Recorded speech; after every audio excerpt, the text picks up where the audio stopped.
Hey Quad Bros, what's going on guys? Hope you guys are all doing well. I wanted to make a video on the weapon salvage system because I know a lot of people have been asking me about it. You know, how do I upgrade my weapons? What do all the different stars do? What's the point? Is it worth doing? So on and so forth. So I figured I'd help you guys out in regards to that and give my thoughts on the different weapon classes and what upgrades are worth doing or not. So before you can upgrade your guns, you guys got to make sure you come to the upgrades little tab here and make sure you have finished the yellow tree for whatever gun you're trying to upgrade. So you can see the M3A1 here, I have finished, but the Sten, I have not finished, so I cannot upgrade my Sten. Even if I had a million weapon salvage and a million Stens, I could not upgrade it because I have not finished this yellow tree yet. So make sure you have finished the upgrade tree before you do anything else. Now let's come over here and check out this. So let's look at the different upgrades. So if you wanted to upgrade something, you know, say we wanted to upgrade our Springfields here. Again, the base rifles don't have a yellow tree for them, so they're always going to be 2 to 4, but you get one with every new soldier, so you can kind of get some, you know, I have a couple upgrades here. So we need 30, so we're going to just disassemble a bunch of these. It's going to take a while. We're going to get all the way up to 30, 21, one more. There we go. We have 32, and then we're going to click upgrade. Spare parts will be spent 30, 100% chance. This actually used to be a chance of failure in previous iterations of the game, and they changed it to where now you can't fail, but you get significant less salvage, which kind of sucks. I would rather them have made it to where you get the same salvage and you can't fail, but, you know, whatever. So now we have a nice shiny new Springfield with bonus shot deviation. So all of these different weapon upgrade paths, guys, are the exact same for every weapon type. Okay, so bolt action rifles all share the same ones. So the Lee Enfield here, shot deviation, rate of fire, hit power, and shot deviation. The Ross rifle, shot deviation, rate of fire, hit power, right? All of the bolt action rifles in the entire game, okay, are all the same. The semi-automatic weapons are all the same. Okay, the Axis ones are the exact same as the Allies. I'm just using the Allies and the Americans right now because I have the most weapons in it, because I just did my, you know, 100 dumb box opening video or whatever. So God, guys, please don't comment, can you do this for the Axis please, because I want to know what their upgrades are, because they're the exact same. Okay, don't do that. I'm gonna, I don't know, kill you or something if you do that in game, not in real life. All right. So we get shot deviation at level 1, rate of fire at level 2, and hit power at level 3. I think that shot deviation and rate of fire are very worth picking up on the bolt action rifles, guys, but you don't really need hit power because these guns are going to be one-shotting people at 99% of the ranges in Enlisted. So you really just, and you don't need more shot deviation because, you know, again, this 15% is going to be more than enough. But hey, if you happen to get a max rank weapon drop, like I do have a max rank Carbine, or I have a max rank Ross rifle as well somewhere, hey, it's pretty nice. But if we look here, it's going to cost like, I can't even upgrade it, but it's going to cost like 61 to get it to the max level. And the later weapons like the M1 Garand here, excuse me, actually I have them all reduced. So, but it's going to cost you like 61 scrap, which is like, you know, 6 to 7, 8 maybe guns, depending on how lucky you are, which just totally sucks. And it's just for some hit power, so it's not worth picking up in my opinion. Now the semi-automatic weapons, shot deviation, fantastic. Very good on rifles, obviously. Rate of fire and vertical recoil and horizontal recoil reduction. I don't think this is very relevant because these guns are going to kick so much that reducing the recoil is not noticeable, to be completely honest with you guys. Like if we look here, the recoil just gets dropped from, you know, 76 to 65. It's not that much. Like these guns are going to kick so much. Maybe it's noticeable if you're prone and braced, but like if you're prone and braced, you're not going to have any recoil anyway, so who cares? So I don't really think it's worth getting this. And yes, getting increased hit power will make you do a little bit more damage at 100 meters, which I think will make you one shot, because I believe everyone does have 10 HP. But it's like, you know, how often are you firing at exactly 100 meters? And even if you are, you're probably going to kill people anyway. And getting this increased hit power means you have to get this second upgrade, which sucks, and you're spending so much scrap. So unless you're just like swimming in M1 Garands for whatever reason, I don't think it's worth picking them up.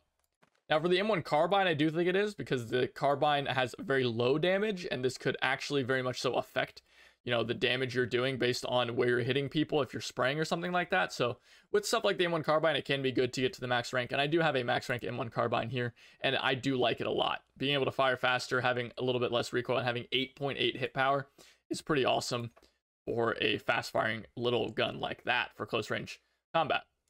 Now, next up, guys, let's talk about the SMGs in the game. So starting off here with the Sten. Again, all SMGs are exactly the same. So reload time, fantastic. Hope I don't need to explain why reloading your gun faster is good. Rate of fire and recoil reduction for guns that already shoot fast and already have good recoil and low recoil. So very good to pick that up, especially again, SMGs want to shoot fast. Now, this upgrade is especially good on the M3A1 because these guns, you know, shoot pretty slow to begin with. You can see the stin's 500 versus the M3A1 370. But having this increased rate of fire will definitely help out your M3A1. So if you guys feel like the M3A1 just doesn't shoot fast enough and you're like, man, this sucks, like I hate that I can't kill people with this, you know, with this gun, go ahead and get this rate of fire increase because you will notice it. It is very, very noticeable on the M3A1 getting this new recoil spring. It'll reduce your recoil and it'll increase your rate of fire, and it's very, very good. I think this is honestly one of the most substantial upgrades in the whole game for any gun, getting this for the M3A1. So definitely try to pick that up if you can. And finally, hit power and shot deviation on guns that have low hit power. And shot deviation doesn't matter, you're shooting at close range anyway, but guns that have low hit power getting increased hit power, you know, and they shoot fast, that means you're just spraying with lots of bullets and they do more damage, which is very, very good to do. So highly recommend getting the hit power upgrade and finishing these off. The only problem is that it costs tons and tons of scrap, so it's not always worth it. But if you are swimming in M3A1s for some reason, then it's probably a good idea to scrap some of them and maybe make a couple really powerful ones. Next up, guys, we'll take a look at shotguns. So this is for the Winchester, the TOSB, and the Luftwaffe drilling in the Berlin campaign whenever that gets upgrades. So we get reload time minus 10%. Again, reloading is good. Shot deviation doesn't matter. It's a shotgun. You shouldn't be shooting it at range anyway, so you should just be shooting it at point blank range where, you know, the bullets are, or the shell is not going to deviate from right here, you know. And hit power, again, you should be shooting people at point blank range where you're doing 648 damage and should be killing people. So you really don't need to be upgrading this past the reload speed, and the reload speed is really nice to grab. Now, finally, guys, LMGs, check them out. Reload time, once again, guys, reload time is good, especially in guns that shoot very fast and have limited ammo capacity. Rate of fire, the gun shoots fast. Make it shoot faster, it's a good thing. And finally, hit power and shot deviation I don't think are worth it because you're just really spraying down range anyway and putting as many bullets down range as you possibly can. So you don't need shot deviation because, again, you're just spraying, right? Your bullets don't need to be that accurate because you're just spraying to begin with, and it's about volume of fire, not really accuracy of fire. And hit power, same thing. You should be hit. If you need to hit someone again, it's an LMG, you can hit them again, and you're probably going to be killing them anyway because these things hit really goddamn hard. Now, guys, there are weapons in the game that cannot be upgraded. Pistols cannot be upgraded. I have 5 of them here. I cannot substitute, or I can't salvage them, excuse me. No disassembling. Piets cannot be disassembled. Mortars cannot be disassembled. Flamethrowers cannot be disassembled. All of those weapons, they cannot be disassembled. Snipers share their counterparts. So the M1 Garand Sniper shares semi-automatic weapon upgrades, and the Springfields shares, you know, bolt action rifle upgrades. Now, the last thing, guys, that you can upgrade is if we come to logistics, we can see here in the weapon delivery and tank spare parts and aircraft spare parts, we can upgrade our vehicles. So if we come back and we go to our vehicles, we can click here and we can see that we can upgrade them here. You get braking force plus 15% and suspension damping, which basically gives you a smoother ride as you drive around, which is very nice because that will give you essentially a more, you'll be more accurate on the move is what that means. So, and you can brake faster to stop your tank and get more accurate shots. So good upgrade here. All these upgrades are good. The problem is that you have to spend silver orders to get the upgrades, and it costs a lot of silver orders. So honestly, I don't really recommend getting these guys, but if you're a big tank player and you really love tanking, hey, why not? Pick them up.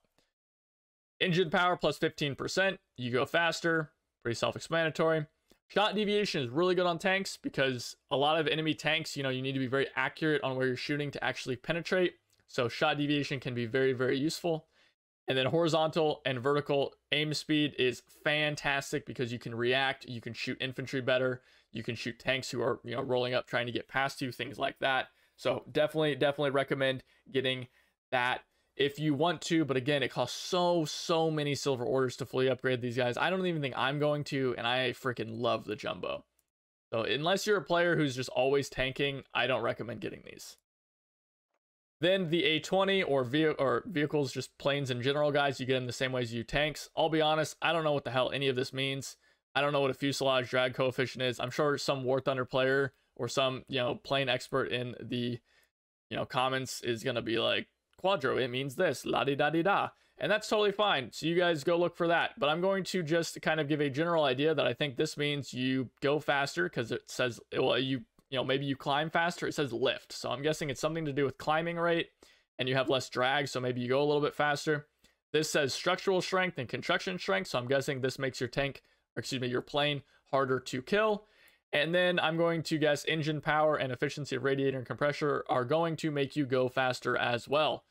So essentially, go fast, climb fast, don't die as easy, and then go fast again. Again, I don't think these are worth picking up. I don't think upgrading your vehicles is worth it at all. But hey, if you so want to, then go for it. Who am I to stop you? That's it, guys. Those are all the different upgrades, the weapon upgrades, the vehicle upgrades, so on and so forth in Enlisted. Hopefully you guys learned something, and hopefully the system makes sense to you if it didn't already. Remember, you can always get upgraded guns through the logistics. So if you don't have those upgraded guns, always be aware that you can just go and open up some silver, or use some silver orders to get that upgraded gun that you want. That is how I got 90% of my upgraded guns, is just by opening boxes rather than salvaging, because the salvaging system right now, you just don't get that much scrap, and it takes a lot of weapons to bother upgrading. So thank you guys for watching. Remember, as always, if you like the video, to like, comment, and subscribe. It really does help me out. We just got 5K, which is amazing. Such a big deal. I can't express how amazing that is to me, guys. And it's been over the course of like 2 or 3 weeks at this point. So thank you guys so much. Remember, you can also come follow me at twitch.tv/HeyQuadro. Join in some games with me, play on stream, if you are comfortable with doing so. And you can also join my community Discord and play with some people over there. People are constantly looking for groups, looking for people to play with and to queue with, so they aren't alone and they aren't at the mercy of random people in their games. So if you are looking for people to play with, my Discord is a great place to learn about Enlisted and to play games with other people who love Enlisted. But that's it, guys. I'll stop rambling. I hope you enjoyed the video again, and I'll see you guys next time. Take it easy.